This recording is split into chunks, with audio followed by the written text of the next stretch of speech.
Vamos falar então sobre a resolução aprovada no Conselho de Segurança das Nações Unidas sobre a guerra entre Israel e Hamas. Tem avaliação feita pelo Itamaraty sobre o texto aprovado pelo Conselho.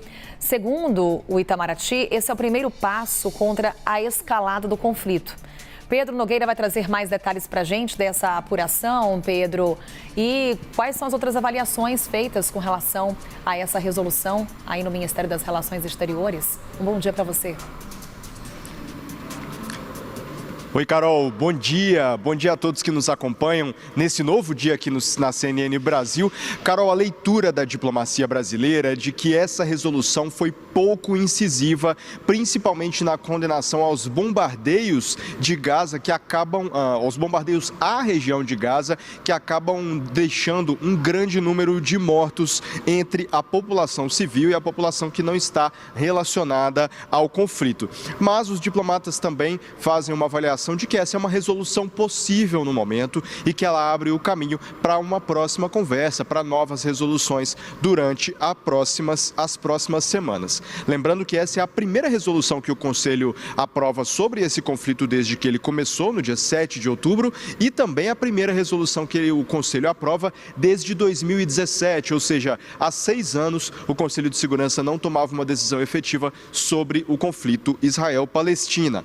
A diplomacia brasileira também faz uma avaliação pontual sobre o custo político de um veto dos Estados Unidos. Lembrando que os Estados Unidos foi um dos países que vetou tentativas anteriores de fazer uma resolução sobre esse assunto. E os diplomatas com os quais a CNN conversou nos últimos dias explicam que esse custo político lá nos Estados Unidos aumentou. Isso porque alguns membros do Partido Democrata, partido do presidente Joseph Biden e também da sociedade civil americana, vem aumentando o tom contra a postura internacional dos Estados Unidos. Também a escalada, o aumento de Donald Trump, da pontuação de Donald Trump nas pesquisas mais recentes sobre a próxima corrida presidencial.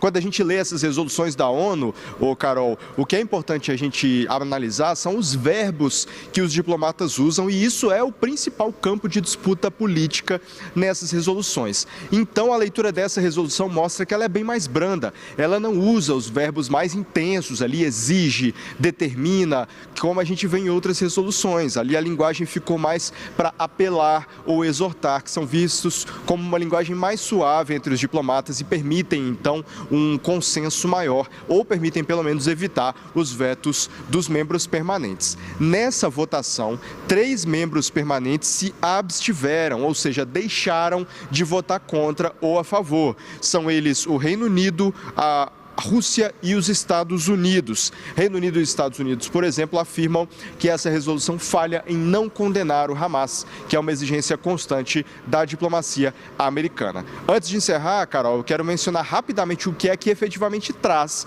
essa resolução. A resolução aprovada pelo Conselho de Segurança pede a implementação de corredores humanitários em toda a faixa de Gaza para que a ajuda de emergência possa chegar à população civil em meio aos bombardeios.